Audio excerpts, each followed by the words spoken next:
Welcome back, everyone, to another edition of the Prove Me Wrong podcast. I'm your host, Pete Lieb. I'm glad you're all on board with me today. I think I have what is a very thought-provoking show lined up today. And let me start by asking, what is the nature of our reality and how reliable are our memories? Can we actually trust our own recollections of past events, maintain any factual accuracy, or is our individual and collective memory more like a spider web, with the truth maybe somewhere in the center, which then becomes filtered through a million eyes and told a million ways, retold, each retelling, branching off slightly, connecting somewhere else? You get the idea. Potentially moving farther and farther away from the center point until what the eventual written history is probably shouldn't be believed. We're going to discuss something today called the Mandela Effect and find out if the Mandela Effect is actually a phenomenon or just the result of false memories. How does the validity of our memories factor into our reality? Can we rely on what seems real and solid? Is anything real, truly? To discuss these topics and more today, my guest is going to be author and researcher Rob Shelsky. Rob is a prolific author of books ranging from cryptids to UFOs to the hollow moon, time travel, you name it. There's something from Rob on Amazon. In his book, Shattered Reality, The Mandela Effect, we'll try to provide some of the answers today to the topics that I'm talking about. Hopefully provide me some evidence for the idea that the Mandela Effect is a real happening, and what are the possible causes, and can we get to the point where we can rely on our memories, or is someone interfering with our timeline? So again, you can find Rob on his website, robshelsky.blogspot.com, or you can find any one of his books on Amazon. Welcome, Rob, to the Prove Me Wrong podcast. Hi, and thanks for having me here. I appreciate that. Can you start me off by giving me a brief explanation of what the Mandela Effect is? I've heard it. My daughter used it on me for the first time maybe a couple of years back. Before that, I did not know anything about it. Can you enlighten me? Sure. The Mandela Effect is a term that was coined by Fiona Broome back around 2010, and it refers to Nelson Mandela of South Africa. Apparently, on her blog site, she had some comments, and she became aware that there were two versions of Nelson Mandela's life. A lot of people believe that he had died under the apartheid regime back in the 80s, and that he had been in prison at the time. And others remember him, as I think most of us do now, that he went on, became president of South Africa, and lived to a ripe old age. So that's why the term is coined Mandela Effect. And since then, there have been literally hundreds and, thousands actually, of so-called Mandela effects occurring. And a lot of psychiatrists think that they are just false memories, that a lot of people are thinking, remembering something wrong. Right. This isn't quite the case because these people remembering it the wrong way are all tending to remember it the same wrong way. And we're talking about regardless of country, race, culture, civilization, and whatever. So with Mandela, because I agree with you, I remembered Nelson Mandela to have died until he wasn't dead. And then suddenly he was out and he was running for government office and ultimately winning. So I agree with that. Was there some type of proof anywhere that Nelson had actually died in terms of a news report or some type of propaganda that had gone out that said that? How did we all start to believe it? Well, that's the odd thing. There doesn't seem to be any adequate proof per se, like hard evidence. Some people point to some articles and things, but basically, it's a memory for most people. But we have the same thing with a lot of people about a lot of things. One of the things I came across was the color chartreuse. And this is one I use in a lot of people because it's one of my favorites. Do you know what color chartreuse is? I can't say that I do. I would probably guess purple. Bingo. Is that right or wrong? It's wrong, but everyone who guesses wrong wrong the same way. Everyone says it's maroon, purple, reddish purple, or like a burgundy color. It's not. It's a very bright lime green. Oh, okay. So not only are you getting it wrong, but you're all getting it wrong the same way. Yes, there are a few exceptions, but out of thousands and thousands of people who get their memories wrong, they have the same false memory. And this is what's so strange. And even psychiatrists can't understand how this can be. Why aren't you people saying yellow, blue, orange, pink, puce, or whatever? But they don't. They all go for that color. And this is true of so many things that are happening. It's amazing. Almost anything you can think about, there's a Mandela effect about it now. It's everything from the Berenstein Bears versus the Berenstain Bears to Kit Kat having a hyphen between the two words and not having a hyphen. It just goes on and on. Do you think some of that is just a remnant of the time that we live in? I mean, with the memes and the social media, and people can attribute statements to anybody, and it's not actually, somebody will put Donald Trump's face with a Hitler post, and they'll say it's Donald Trump's actual language. Do we attribute any of it to that, to just the fact that it's so easy to manipulate the truth and pictures and memes and things like that? Oh, it is absolutely true that sort of thing is going on to a great extent. I myself saw one about Abraham Lincoln, and he gave a quote. Right. But it wasn't. Abraham Lincoln never said that, But no, the Mandela Effect seems to be strictly about memories. And all you have to do is post something on your Facebook page, wherever, and say, do people have different memories about this? And you will get tons of responses where people remember it one way and others remember it the other. Another great example of the Mandela Effect is from a movie, Star Wars. Remember when Luke Skywalker found out who his father was? Darth Vader? Right. What did Darth Vader say to Luke? Do you remember? I am your father? Luke, I am your father, right. It's wrong. He never said that. And yet everyone remembers it that way. Even the actor who played Darth Vader in two different interviews set years apart even says it that way, and it's wrong. In the movie, he says, no, I am your father. And this goes on and on all the time. Now, at this point, one would think it was just largely false memories, or it could be false memories. People's memories do play tricks on them. There's no doubt that we have a problem with our memories, because often a memory from a childhood isn't the actual memory. It's a memory of a memory of the memory. And by that point, it gets fuzzy and cloudy, and events get rewritten somehow. And that's, something that the human mind does. However, we do seem to have physical evidence for the Mandela Effect as well. Oh, like what? Well, it started off with movies again, believe it or not. There's a movie called Dazed and Confused. Yes, it was I've seen a teenage angst movie, and it was in the early 90s. Did you happen to see it? I have, yes. It's great. Okay, well, in one scene, they're in a classroom. It's a cheap movie. And it was filmed in a real classroom with a real school globe. Well, two students are sitting there having a horrible time talking with, how teenagers are. Right. And they're spinning this globe in the background. And on the globe, as it spins, you see a landmass, quite a large one, about a fifth the size of Australia, just to the west of Australia. There is no landmass there. Now, if you use high resolution and freeze frame it, it's definitely a landmass. It has what look like rivers and inlets. It's not a key. It's not a logo. This was the first one that people noticed. Then another one came, and it was from Friends, second season, the Bracelet Buddy episode. There's a globe in the background, and again, it shows a landmass off the southwest coast of Australia.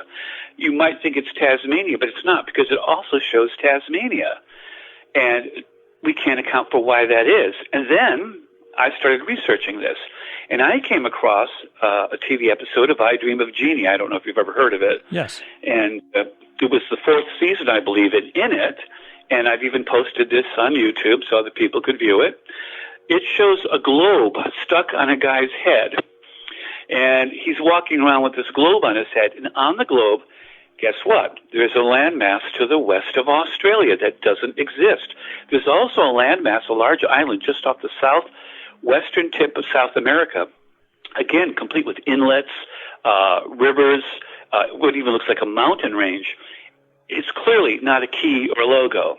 There's also a landmass just to the west of Central America in the Pacific, quite a large one, much larger than Hawaii could be and too close to the coastline to be that. It actually could almost be called a small continent. It looks like it's about a third the size of Australia, and it's bisected from east to west by what looks like a strait or a river. And it doesn't exist either. Now, here's the problem. All these globes were just bought or used for these shows. They weren't made. No one's going to bother to make something like that. Right. They were in shows that were filmed at different times, different years. One was in the 60s, one was in the 90s, another one was in the later 90s, and they all show these various landmasses that we don't have. Also, there are maps that show changes in the size of countries. Mongolia, for instance. Australia seems to have moved closer to the New Guinea area, almost like within sight of it. I lived in Australia as a kid. Our maps didn't, I know in my memory at least, Australia was never that close to New Guinea. New Zealand seems to have slipped further south and east of Australia. When I went to Australia as a kid, we went by ship. We landed there. We were shown maps and everything of the place. And I swear to you, it was parallel. And a lot of people are saying this. We don't know what's happening. Why is our visual images of the world and maps of the world and globes in movies changing? How do we account for this? It's not a hoax. It's highly unlikely someone was faking all these globes for whatever reason. Why anyone would, I don't know. So how do we account for this? Well, do you have an opinion of that? Do you have a hypothesis? Well, and by the way, there's more physical evidence as well. This isn't just for movies and television shows. There's a medallion that was struck for a World's Fair for Ford, and it's a big issue. It shows the curlicue on the F, on the crosshatch of the F on Ford. Ford insists it's always been that way since about 1912 when they first introduced the logo. Yet there are two coins, two medallions, one with it and one without. And Ford insists only one medallion was struck for that World's Fair, that expo. There's a coin that was discovered in Mexico. On it, it's in German. It says Nuevo Alemania. And it gives the date, which is like, I can't remember the exact date, but it looks like it's 2030 something. Mm-hmm. Now, Nueva Alemania means New Germany. Now, no coin like that was ever struck by the Mexican government, I assure you. So this goes on and on. How do we account for it? That's the question. So you're saying there was a what would you think might cause it? Well, so you're saying there was a coin found that says New Germany in Mexico, and it's dated 2030. So 2030, 2031, something like that. Yeah. So then we're saying what? Time travel? Something like that? Or alternate timeline. So is part of what you're saying in terms of the physical that we have just several different dimensions, several different timelines, several different parallel universes, and we just kind of mix and match, just kind of flip back and forth, or things get caught? Well, according to the inflation theory of the universe, parallel universes are required to support and we accept the inflation theory as the current correct theory of the universe. Also, string theory requires multiple dimensions as well. And most quantum physicists now accept the idea that parallel realities probably are real due to the split screen experiment, which is the most famous in quantum physics, that seems to show that we're interfering patterns with another parallel universe, very much like our own, where they're also doing the same thing at the same instant. Now, it wouldn't just be a few other realities. It could be an infinite number of other realities. Now, why is this happening? Why haven't we had these false memories and things prior to 2010? Well, we just started using quantum computers in 2010. Mm-hmm. And the founder of D-Wave Quantum Computing in Canada, big company that has designed one of the first quantum computers that actually seems to work, one of the actual founders, anyone can go on YouTube and see his seminar. He gives a speech, he's standing there. This is not me, it's him. And he says their quantum computers work so quickly because they access quantum computers in parallel timelines to process the information faster. How does he prove that? How does he prove that statement? He's just throwing stuff out there, right? He's just saying statements. He physicists is so, and by the way, many quantum physicists think it's probably so as well. Because on the quantum level, reality as we know it breaks down almost completely. It just doesn't function on the quantum level as it does on our macroscopic level of the universe. You and I think we're quite solid, right? Chairs are solid, tables are solid, doors are solid. Can't walk through them, right? Can't walk through a refrigerator. Well, actually, you're composed of atoms completely. Right. All those atoms are 99.9999999% vacuum. So that means that the sum total of you is 99.99999% vacuum. You are less substantial than a ghost. And the only thing that keeps you from being able to walk through other objects is the nuclear force of atoms, the repelling force. Otherwise, you could pass your hand right through a wall. Or I could say, Rob, maybe I am actually only 0.0000001% of my actual size. Do you see what I'm saying there? Maybe my physical self is that 99.99999, that 0.1%. That is my physical self. My actual size is significantly larger, right? Because to your point, if you have if an atom is so much empty space, but there is a little bit there, and the collection of them are packed. But you know what that little bit is composed of? What's that? It is, according to string theory, it is composed of strings of energy, which aren't physical matter or solid either. Your protons, your neutrons, electrons are actually manifestations of a vibrating string of energy according to string theory, and that is the most popular theory among physicists right now for the basis for explaining our universe. So here we go again. Right. So even what little there is to you is energy. It's not really matter at all. Mass is just frozen energy, if you really want to think about it that way. Einstein proved it with E equals mc squared. You can convert mass and matter into energy and vice versa. So the two are actually synonymous. There's different states of the same thing. One more thing. On the quantum level, a particle can be in superposition. It can exist in two states at once. And this is how a quantum computer works. It doesn't have to be an on-off situation. It can be both at the same time. And that's what allows it to process so much more quickly information. We've also managed to teleport particles, actually an entire atom, a simple atom, but we did it. And we didn't actually teleport the atom itself. We teleported the information about the atom. And most physicists will tell you that the universe is basically information. Mm-hmm. All information. You, me, cars, boats, trucks, whatever. That it's information. And there's one scientist, Max Tegmark, that goes even further. He says the universe isn't just based on mathematics, it is mathematics.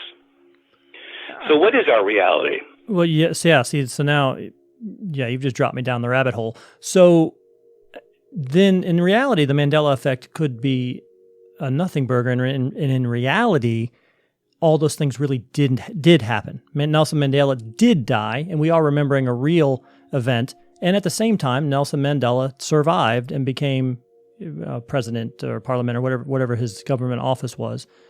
All of those things did happen. On the quantum level, everything is probability and all possibilities. And according to the idea of infinite parallel universes, according to string theory, according to the inflation theory, every possibility and probability has to play out. Mm-hmm. So there's an infinite number of universes where you exist. In some you're a billionaire, in some you're a teacher, in some you stoke a coal fire, in some you're dead, in some you're never born, and in some you're going to live maybe forever. There's even now a concept of quantum immortality. So if we have all these parallel timelines, why all of a sudden are we having these false memories, this Mandela effect coming to the fore? And why haven't we discussed it prior to that? Well, it might be that prior to that we didn't have that problem, that our timeline was intact. It may be that now, thanks to quantum computing, accessing parallel timelines, we're beginning to mix and merge those timelines. So some of us are from one timeline and some are from another. My timeline, I remember chartreuse being bright green. Your timeline, it probably was purple. In some timelines, these islands, land masses exist off the coast of Australia. Why Australia all the time? I'm not sure. That's weird. And in other timelines, they don't exist. But here's the thing. For those of us who, and there are some people, by the way, who actually remember those islands. They can't think of the name of it, but they remember that they existed. So here's the thing. If those islands existed and now have never existed in our timeline, what happened to all the people on them? If we had brothers or sisters or cousins or relatives or friends there, they vanished too. And they didn't just stop existing. For us, they never existed, and we have no memory of them whatsoever. So it isn't if a loved one died and you can grieve and remember them. You stop remembering them at all. And that's a little scary. So is this then, are we obviously we're messing with some pretty large forces. If suddenly we're tearing dimensional walls, and I know that, and that whole CERN collider, I've heard some stories regarding if that thing could potentially tear a hole in our reality or potentially make a black hole. I don't know. There's a lot of apocalyptic things going on with that. Where are they at with that, and what's that? And a lot of people think that was responsible for the Mandela Effect, because that was fired up about the same time as well. My problem with that is that the super collider isn't doing anything that nature doesn't do all the time. Cosmic rays bombard the Earth, and they split up other particles and ions, and they smash and crash together all the time. Yes, we're doing it, but the universe does it all the time on its own. We're merely recreating that in a lab. So I don't think CERN is responsible for the Mandela Effect. I'm inclined to think it's quantum computers. Either that, or we live in a simulation, and someone is tinkering with the program, and this is causing little glitches to pass on down the line. And that could be the answer, too.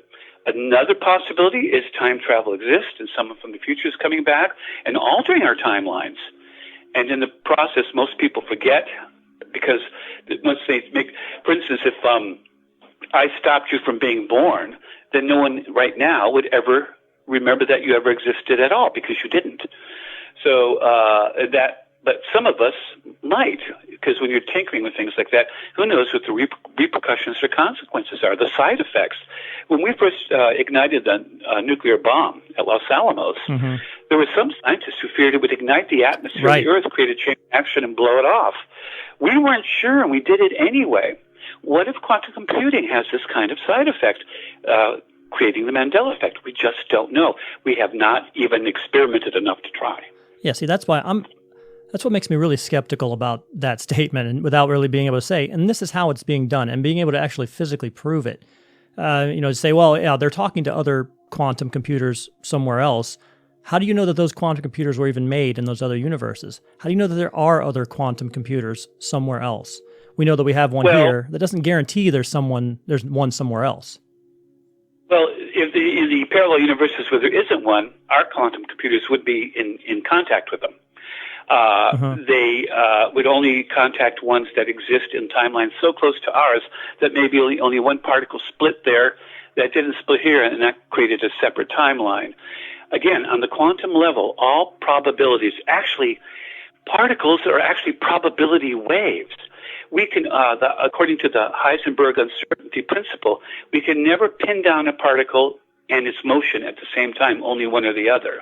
And according to the split screen experiment, which is very famous, particles act like waves as well as particles. So they have superposition. They have a duality. It's the dual nature of the particle-wave phenomenon. Now, if we're composed of all those particles that make up atoms and make up us, are we experiencing the same thing, a duality? Are we really just a probability wave that's waiting to collapse at any given moment at any given time?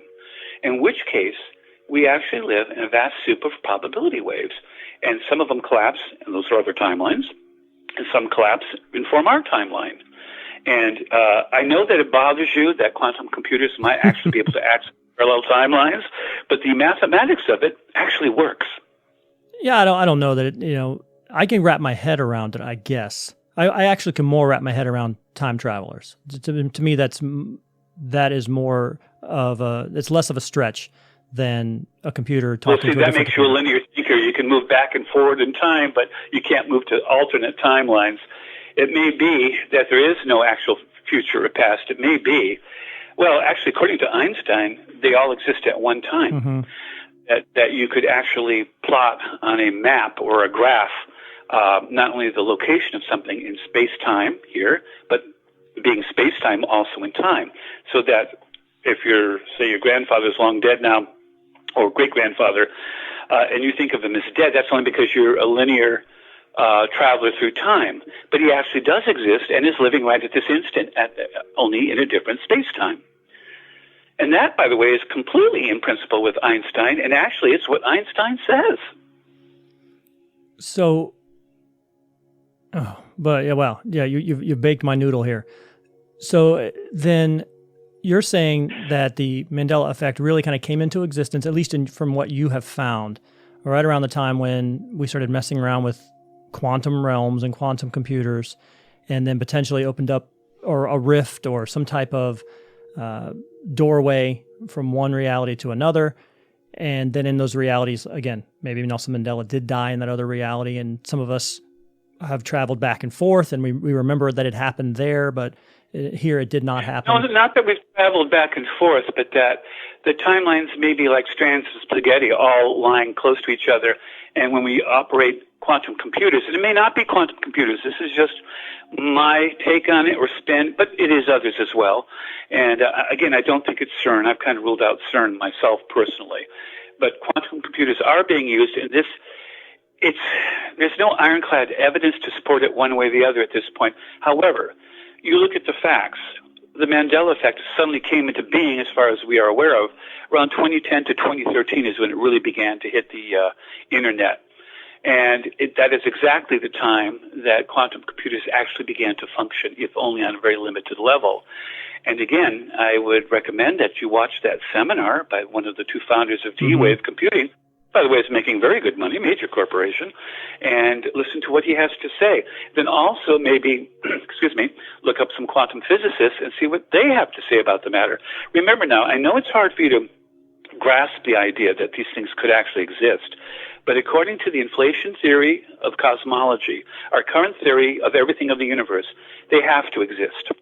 And also, and it's an ongoing process, by the way, and also they with the string theory, it requires multiple dimensions as well.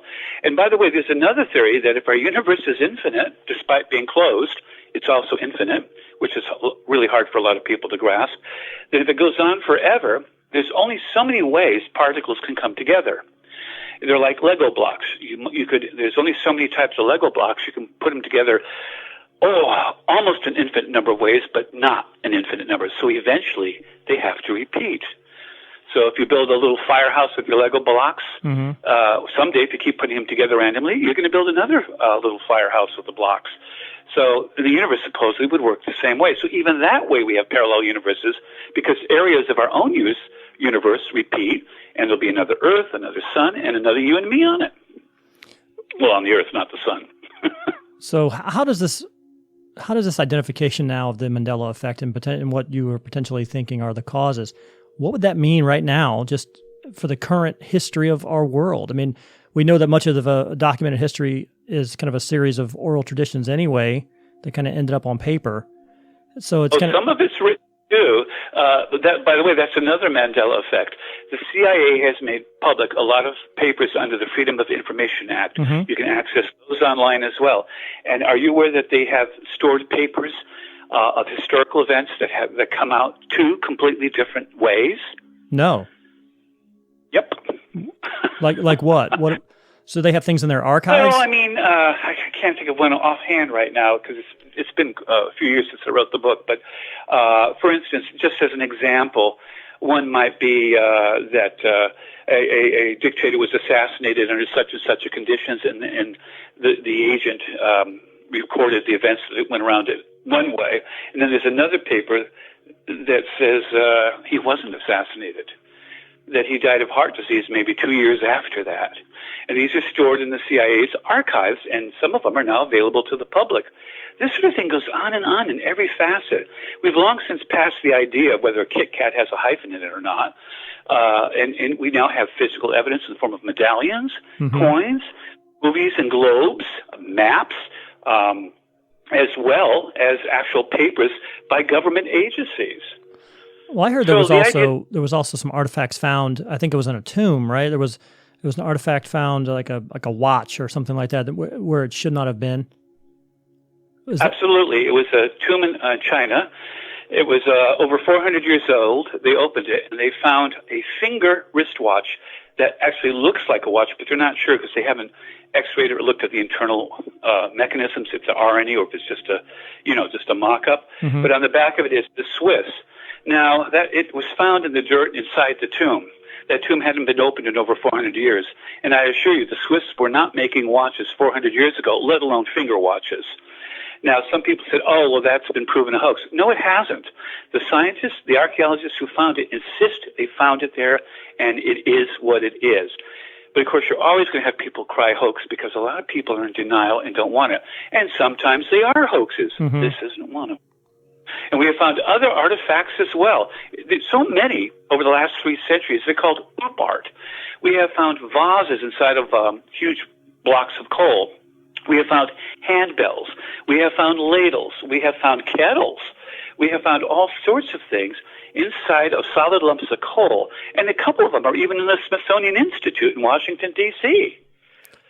Could that also be a factor of that, just kind of the byproduct of the ebb and flow of human civilization? Because couldn't there also have been, I know that we think, and again, 5 million year old lump of coal? Well, I mean, I think that there's a possibility that humans could have been here a lot longer than what our written history says we were, and there could have been additional civilizations that have risen and fallen as time has gone on. But I know that we think we are as good now as we've ever been. There's never been a civilization like us ever. But I don't know that we've ever had any proof of that. I personally think that's true. I think there was. I even wrote a book on it, Megalithia, Ancient Alien Empire. So yeah, I do think that's true. But my point is, some of these things date back 250 million years. Mm-hmm.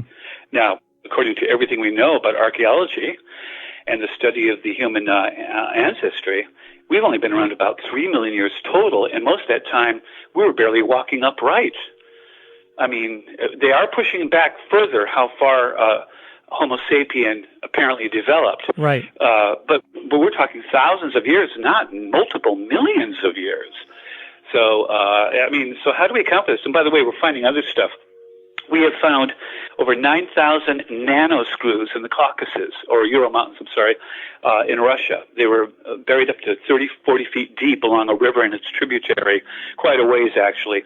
Now, these screws range in size from an inch or two down to literally nano scale, and they're composed of tungsten, molybdenum, and other, I can hardly say that one, molybdenum, and other metals as well, alloys, and there are different types of alloys. Now, we haven't been able to refine titanium until just recently, in the last 100 years or so. It takes incredibly high temperatures to do it. We simply couldn't create those in the old blacksmith forge. So who was depositing these things? And by the way, these date anywhere from 9,000 to years ago to as much as 12 to 25 million years ago. Mm-hmm. So who was making nano screws 9,000 years ago? And for what purpose? We call them screws because they look like screws. So how do we account for this? Yeah, it definitely wouldn't be us. It would probably be the same people who actually built the pyramids. And if you don't want to believe that the Egyptians built the pyramids 3,500 years ago or what have you, when there's a lot of water erosion evidence and things like that would say they were significantly older than 3,500 years. So maybe we're looking at that. They were tombs either. They say they were tombs. They're the King's Chamber, the Queen's Chamber. Those are just names they pasted on. We have no evidence those were actually tombs. A sarcophagus, it's a big box, was found in one empty, and it looked like it had suffered extreme heat damage on one end along with the wall near that side of it. That's all we found. But oddly enough, in these pyramids, all of them, we find no hieroglyphics. We find no funerary paintings. We find nothing to allow that pharaoh to pass on. Nothing of the Book of the Dead. Nothing. There's no evidence they were tombs at all. We're just assuming they were tombs. I think we always fall back to that position. Whenever we see something we don't understand, it has to have either some connotation with death, or some kind of, if it's a funeral, or it's a tomb, or it's something with the gods. There's never this. It doesn't seem like there's a lot of this. Well, logically, maybe it was used by an earlier civilization that we just don't have a record of at this point. That always Right. surprised me. That we can't get past that. And that is a question. But if these people have these kind of capabilities, 10, 12,000 or more, even millions, there is another object, UPAR, is called the Map of the Creator, or the Creator Stone. This sucker is heavy and it's big, and they believe it's only one of about 500 such pieces that made up a huge map. Now, this stone is in 3 layers, and on it is embossed, inside the stone with a hard mineral layer overcoat, and we have no idea how this was done. And it's made of stone, but it is a 3D map of that area of Russia, and it shows major terraforming, rivers that have been reversed in their flow, channels, irrigation canals, all sorts of stuff. And, moreover, it's as if it was viewed from 30,000 feet up or so, almost like a satellite map. Now, they don't know how this can be, and it's dated, they can only date the stone. And again, the stone looks like it goes back about 220 million years, something like that. Different people say different things, but it's all in the millions. So how do we account for this? How do we account for the fact that there's a stone which shows massive terraforming of our world or region of it, and it was lying in someone's backyard? It's now residing in a university in Russia. So on and on it goes. How do we explain all this stuff? Were there ancient civilizations tens of thousands of years ago? Possibly. 25 million years ago? 250 million years ago?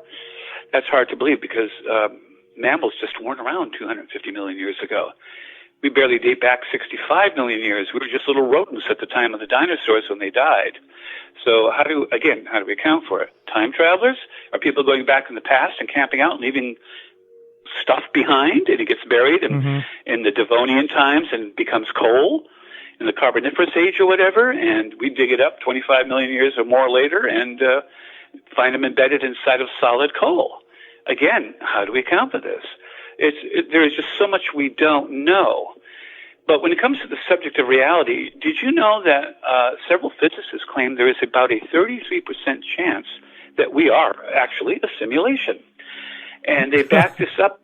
A scientist found in string theory itself, the mathematics that are involved in it, self-correcting block linear code, the exact same code that Yahoo and Google uses in its search engines for self-correcting errors. Now, why is the basic theory of our universe using self-correcting code in it? You got me. There you go. I don't know. So the Matrix is real, or potentially 33% chance. Right, and they think, and Max Tegmark, the one physicist, thinks that's going to rise as we find more evidence over time for it. Maybe he's right, maybe he's not. But if it is a simulation, then people can be altering it, tinkering with it, doing what they want to anywhere along the timeline of it. They don't have to just focus on the present. When you play a game, you can move it, advance in the game or go back in the game, and maybe they're doing the same thing. And when they do, it's causing glitches further down the line, and those glitches might be the Mandela Effect.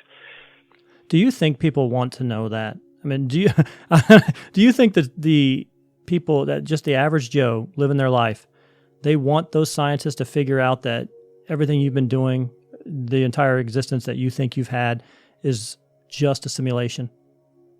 Right, and you're just a subroutine running in it. That everything you think and feel isn't real? No, I don't think they do want to know that. I think they absolutely don't want to know that. Right. I think they want to cling to their traditional religious principles or whatever that they have, which, by the way, have no more foundation, in fact, really, than most of these theories. Well, actually, these theories have more foundation, in fact. I have nothing against Christianity, for example. I was raised that way myself, but we don't have any actual proof that Christ lived. We don't have a birth certificate. According to the Bible, they did go to Bethlehem to be recorded for tax purposes by the Romans, but there's no Roman record that we've ever found that Christ was actually born. True. But we believe him to be born. But, belief is faith in that which cannot be proven. Science goes the other way. We try to find evidence to support what we're talking about, as with the Mandela Effect. Yeah, I just see, well, they wouldn't actually be able, if it's a simulation, they wouldn't really be able to end the simulation. It would continue to go, right? So not necessarily. Just mass despair if suddenly, somehow or another, the same guy who tells me that his quantum computer is talking to another quantum computer in a different universe. Oh, by the way, everything you think you've known isn't really happening. Well, we've discovered that over and over, though, haven't we really? And we've survived these discoveries. I mean, we were absolutely convinced the Earth was the center of the universe at one time. Galileo and Copernicus and Brahe proved to us it wasn't. We were absolutely convinced the Earth was flat one time, although that's kind of a misnomer. The average common person thought the world was flat, but the intellectuals and those who were learned at the time knew that it was round. I think we've gotten all the way back to that, right? We've gone 360 now. The common person thinks it's flat again. Yeah. Yeah, they do. But the Earth can't be flat, because if it was, cats would knock everything off of it. If they can climb that 2,000 mile or a 200 mile, how big is that ice sheet in Antarctica? It's like 20 miles, 30 miles? It's like 2,000 feet, something like that, I think.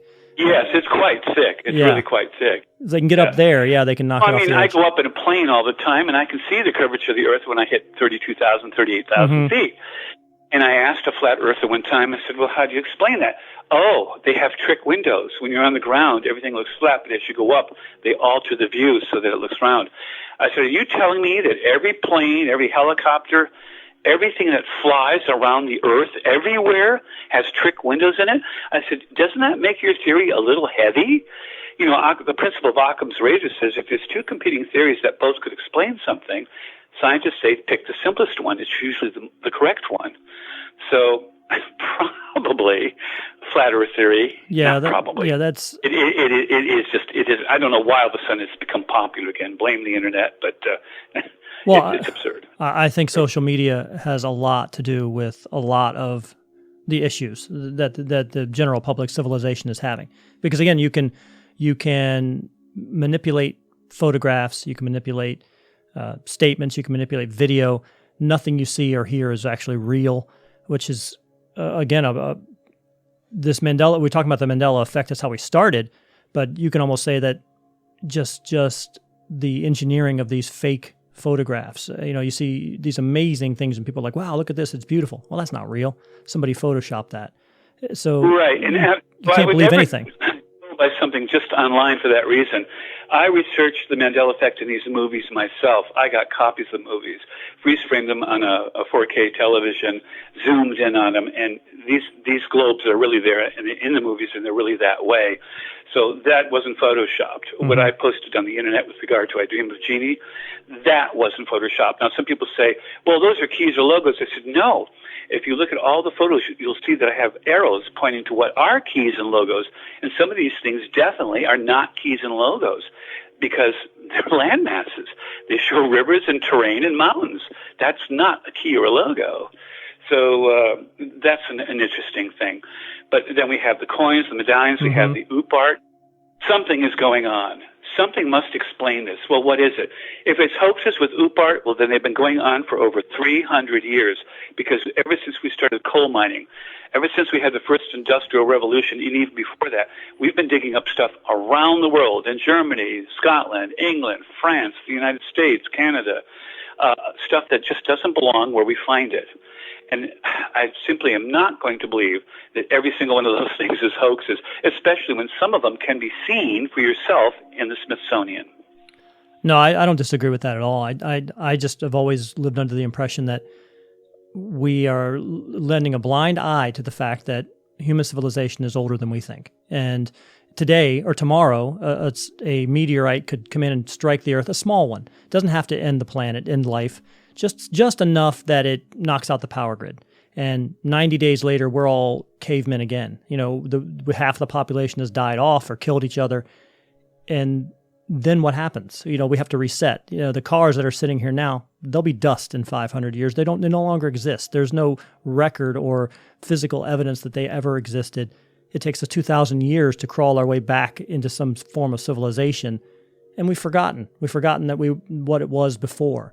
That's just that's my opinion of it. What you have is a race of people that have racial amnesia. Right. They don't remember their past. They don't know what happened. Right.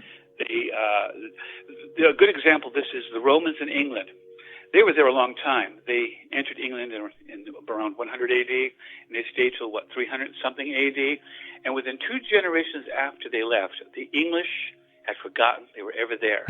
Hadrian's Wall, built under the auspices of Emperor Hadrian, was thought to be built by a race of giants.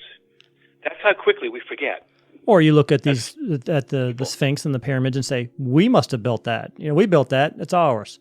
It's always been there. It was buried under thousands or hundreds of feet of sand, but it's ours. We built it. We had to. We used 20,000 slaves placing a rock every 5 minutes for 20 years, and that's how we did it. No, come on. So that was what I've always believed personally, is that, just to your point, it could be time travel, or it could be a walking through alternate universes, or it could just be that we've been around a lot longer than we think, and we have risen and we have fallen periodically. Could something like that. And that may be the case, or maybe that someone else was involved too.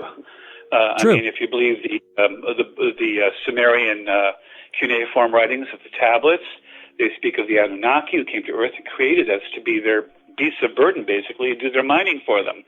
And that was the belief of the people at the time. And so horrible were these gods to humans that they supposedly created or hybridized, or whatever you want to call it, that even the afterlife for these people was horrible. When they died, they thought they were ghosts that lived in a world of gray, and everything was dust and ashes, and that's what they ate, clay. And that was what you did for eternity. So their lot in life was so horrible under these Anunnaki that even the afterlife was horrible. So, and by the way, it isn't just the Sumerian. The Vedic texts of India, the Mahabharata, the Ramayana, also refer to a race of gods and a great war in space and on the earth, and a battle that even took place on the moon, and that these creatures had Vimana, and that they had some humans that were very trusted that actually flew some of these. Some of these Vimana supposedly were as big as cities, and others were quite small, more like a air car. And there was a great war, and at the time, there was a rebellion by humans while the war was going on. Oh, and by the way, the Anunnaki Sumerian codices say the same thing. They say there was a rebellion by humans at the time this took place. 2 different civilizations in different areas of the world, 2 distinctly separate cultures, and both talk about the same kind of event. Yeah, I mean, like I said, it could happen if I live in northern Florida now. Let's say I lived in Miami and an asteroid hit and flooded and the grid went down, but somehow I survived, and I found my way into the middle jungle somewhere on the Amazon, and I walk in, 6'3" white man, and with a lighter in my hand and a cell phone, and I'm a god. They've never seen this before. I walk in and I'm something unlike they've ever seen. And I come in with technology, and suddenly they're enslaved to me. I mean, I could think of a couple ways that those type of oral traditions and those type of things could occur. Just, again, by using just a lot longer civilization arc than what we're used to. Right, and I believe it was the Mayans who had the god Quetzalcoatl, feathered serpent, but they also talked about a god who was white and bearded. Yeah. And, of course, that's when the Spaniards arrived, they thought it was him and bowed down to him when really he was just a really vicious conqueror. And, he proceeded to wipe them out. So, yes, it has happened with us ourselves, but has it happened in the past? I mean, our past is a long one.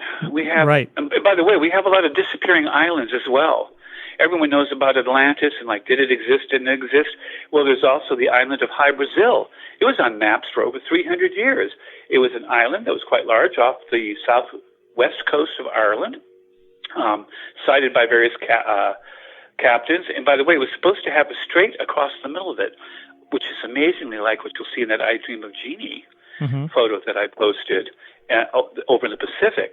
And this thing was on maps for a long time and then was removed. And there's islands in the Caribbean the same way. There's also Sandy Island down in the South Pacific. It was on maps for centuries, cited by different captains of different countries, including their crew, was described in detail. And now it no longer exists. And it never existed because a research ship went there to find out, and the water's 4,000 feet deep. So it wasn't like it eroded away and it's now just below the surface. Some said, oh, well, maybe it was a floating island of pumice. Well, if it was, it never could have lasted for over 200 years as such. And by the way, it is on a Google satellite map. It is pixelated out, but it is the shape of Sandy Island, and it's right there. Now, why would Google pixelate that out? And we're not talking a drawn map. We're talking an actual satellite photograph. So we're saying it's disappeared since the photograph was taken? Yes, now Google no longer has it on their maps. It's just gone, and they had it pixelated on that one. Now, normally, they pixelate things out because it's sensitive. Governments ask them to do it, very basic, that sort of thing. So that raised the question, is it a secret military base? But it seems to have vanished utterly. Again, there's some islands in the Caribbean. There's islands off the coast of Japan and Russia where people visited. They described the fauna and the flora. The captains drew pictures of these things. They talked about the mountain range in the center of the island, how it tapered off in either direction. And then they went back to find it later, and it's gone. It just doesn't exist anymore. So what the heck is going on? And I'm not talking just a few islands here.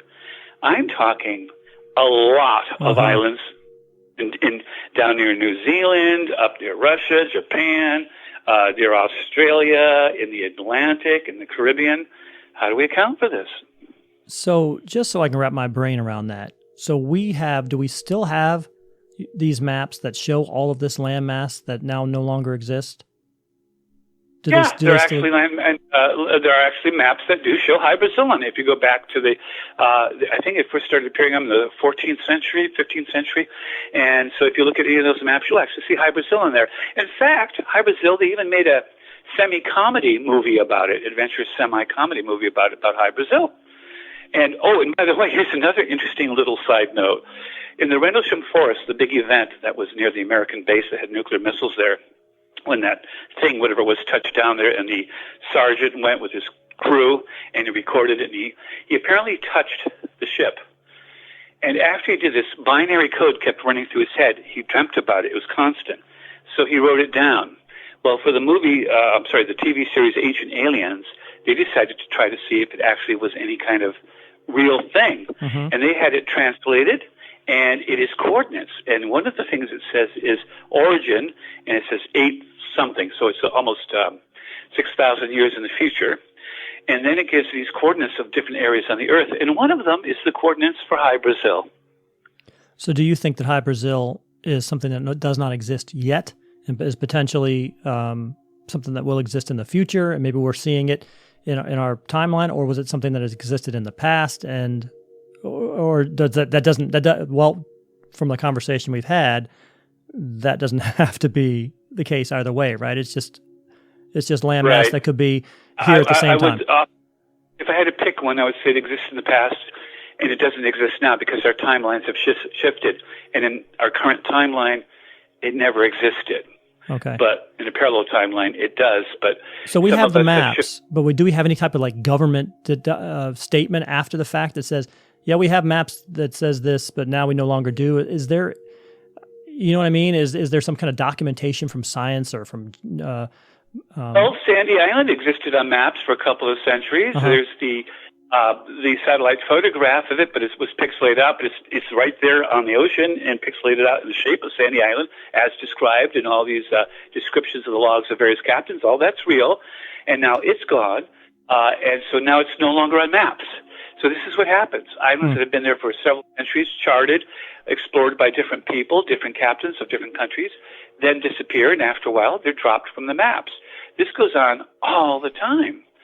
And, of course, people say, well, it must have been a mistake. Well, if it was, one of them was even spotted by Captain Cook, who discovered Australia while he was on a ship, the Endeavour, I believe it was.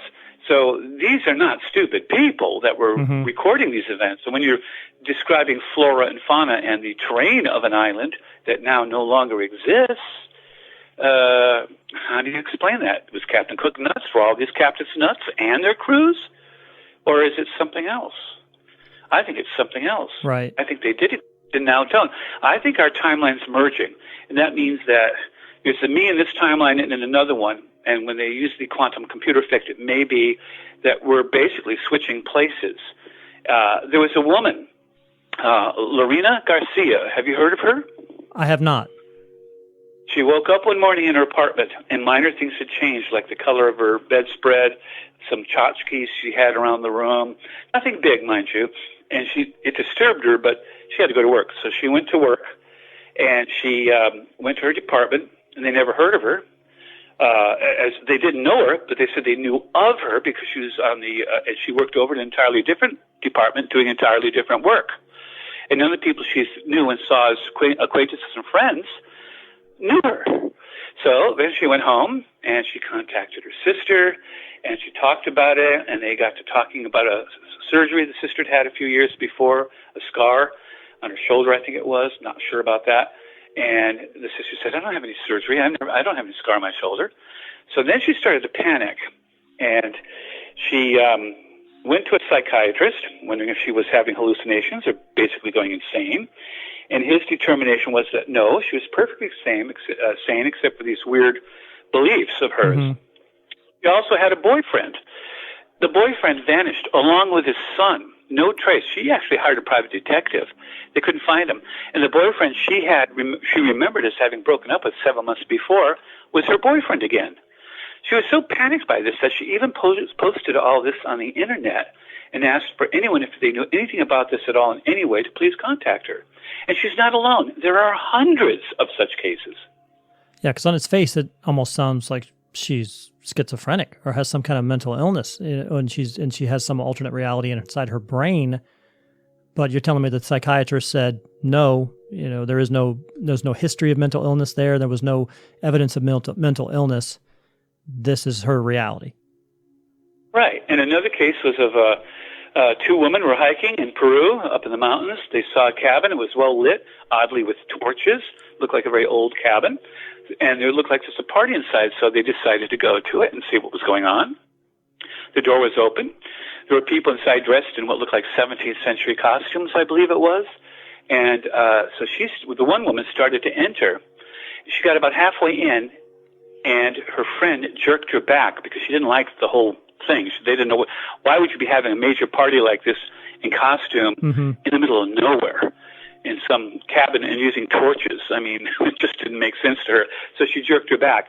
Well, the woman suffered paralysis down the whole side of her body that had crossed over the threshold. She's had it to this day. She went to a doctor, and it's a type of illness that can happen to people where one half their body is paralyzed. They don't know the cause. Now, the doctor doesn't know what happened to her, but he knows that she actually is paralyzed and is to this day. And when they went back to the cabin, didn't have any of that. It was dead, deserted, and old. So was that inside of her head? Right. Or was it a shared psychosis there? I have one last question because we're kind of bumping up to the end of our time here, and I really appreciate it. So now that we're obviously messing, in my mind, with some pretty radical stuff, what do you think is the next step? What do you think where we're going here, Rob, as we're messing with these quantum computers or messing with our reality stream, messing with our universes? Where do you see our understanding of reality and our history, our future? Where do you see it all going? Well, it's a conundrum. All we can do as rational human beings is gather evidence, research, investigate, and try to come up with possible explanations. I've come up with a number that different people think might be valid, including some of my own. Which one is the valid one? I don't know, if any. But all we can do is try to gather further facts, try to gather further evidence, and see if what's happening is caused by something. And if it is a side effect of quantum computers, we need to stop using them. So do you think it's something that we and not knowing what the side effects are? Do you think it's something that we could counteract? Do you think at this point we could close that box and be done with it? Or now that it's open? With quantum computers, we can. If we're living in a simulation that's being tinkered with, we can't. Matrix, if it's time travel is screwing with us, well, maybe someday we can do something about it, but right now I don't think there's much we could do about it. So, but you know what? Not knowing doesn't help. At least knowing, you can then try to do something about it. But if you don't know what's causing it, how do you fix it? No doubt. I will say in closing, though, that my hope is that it is not a computer simulation. I think out of all the choices you've given me, I at least want to feel like I'm tangible in some way. And I guess you could say, well, if you think you're conscious, you're still kind of tangible.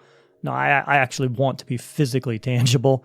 So I would much rather have... Latin phrase, cogito ergo sum, I think therefore I am. If you are conscious, then you are real. It doesn't matter if we exist in a simulation or in a string theory universe or whatever, you're still real. Well, at least 0.0000001 is. Right. So thanks for trying to cheer me up there at the end. If you feel, for you, it's real. Oh, like I say, I hope that it's just time travelers. I hope it's just quantum computers and we can turn those bad boys off. So do you think if we turn them off that our memory of Nelson Mandela would be that he survived the entire time, he did not die? Do you think that those memories would revert, or would we keep what we've got already? I think we'd keep what we've got already. I think the damage that's been done is probably irreversible. But it would be interesting to stop the quantum computers for just 2 or 3 years, put a moratorium on it, just to see if it changes things. If it doesn't, well, then it's not quantum computers, is it? What are the quantum computers doing for us? What's the value? Oh, the value is that they can solve problems when they're up and running fully, when they have enough qubits to really be doing something worthwhile. They can solve certain types of problems that would take us literally millions of years otherwise to solve. They could make AI completely possible, and we would have a whole new technology based on this. We would have encrypted information. We would have, based on quantum, they've just done this, they quantum entangled some information and sent it. They quantum entangled it. It arrived instantaneously at the other place. We could have instantaneous communication anywhere in the universe, no matter how far apart we are.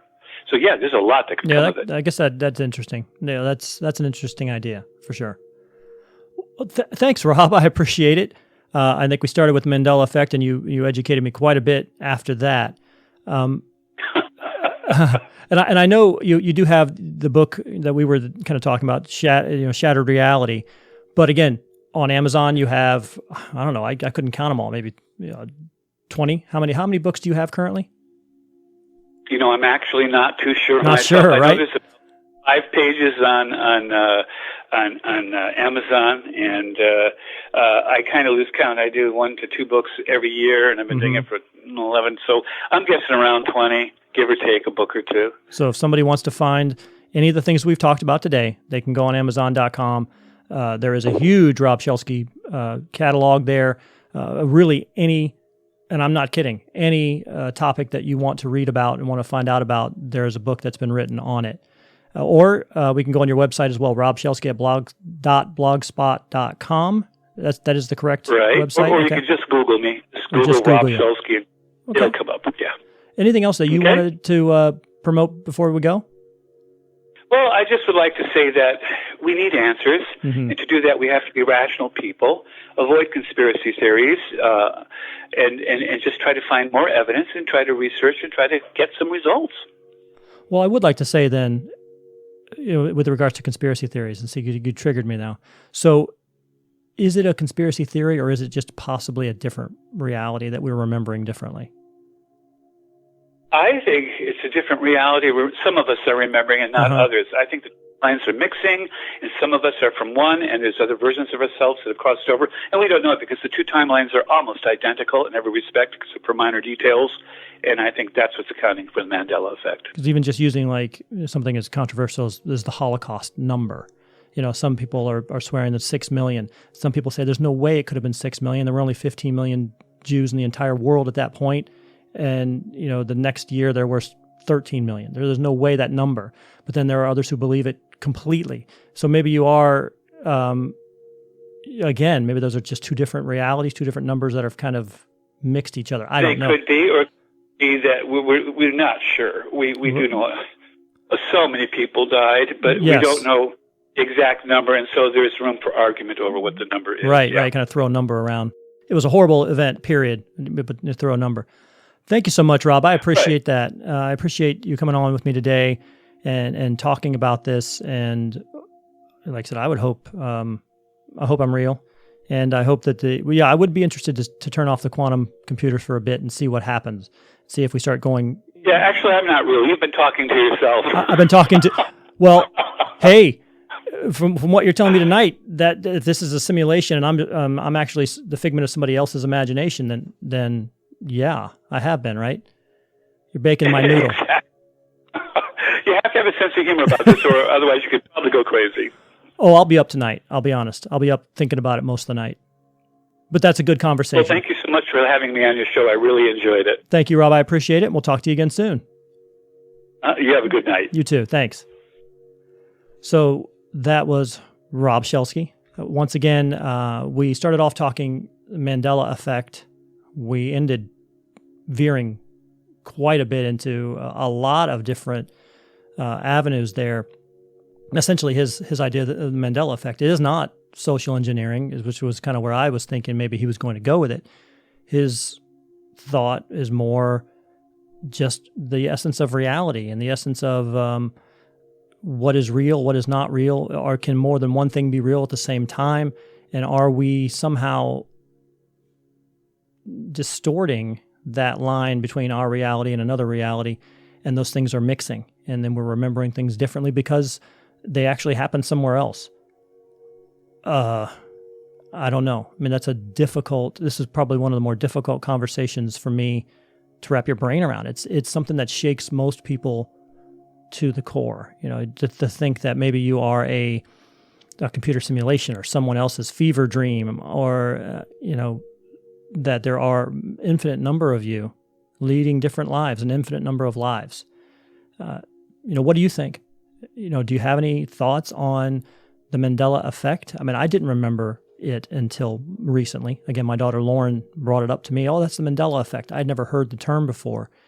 I didn't realize that it was something that had kind of happened 2010. And I obviously didn't know that was right around the same time that we started messing with our quantum realities. So I don't know. I have more questions now than I had when we started, and I had a lot of questions when we started. What do you think? You can contact the Prove Me Wrong podcast either on our email address. It is provemewrongcast@gmail.com.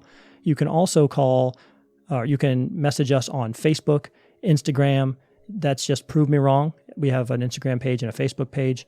If you're just looking for content on the podcast itself, you can find us on the Apple Podcast app, Tunein Radio, Spotify, Stitcher, SoundCloud, anywhere you find podcasts, you can find Prove Me Wrong. If you happen to be watching on YouTube right now, we've got a little, you can like and subscribe to the YouTube page as well, and you will be notified when new content like this one comes out, and we can bake your noodle as well. I mean, have you sitting up at night wondering what the hell just happened? Good conversation. I really enjoy having people who just have a really wide thought pattern and, a lot of knowledge in that guy. He's obviously done a lot of research. So again, what are your thoughts? You can feel free to contact us at any point, and we will, try to get back to you, talk about it. Or if you have any suggestions for anybody else who could also, you'd like to hear on the show, I can bring them on as well. Just let us know. And before we go, I want to say that this episode of the Prove Me Wrong podcast is brought to you today by ZendoZones citronella burners from JT Eaton. They are shaped like fearless little tiki gods, and so let Surf and Stan, Hawaiian Howie, and Luau Lily bring the islands to your backyard with ZendoZone citronella burners. ZendoZones uses 3% citronella candles and incense cones, perfect for patios, decks, backyards, campsites, alternate realities, and more. You can enjoy the outdoors again. You can enjoy, the future and the past again. Well, I don't know. They're available currently on Amazon and at Ace Hardware, so collect them all today. So for Rob Shelsky, he was our guest today, talking about the myriad of potential realities that you have. That should make you feel good. Maybe your day isn't so great in this reality. You might be a king in a different reality. You can take your brain anywhere you want to on that. You probably could be right. I mean, if the math works out, you're right. So for Rob Shelsky, I'm Pete Lieb, and we'll talk to you again.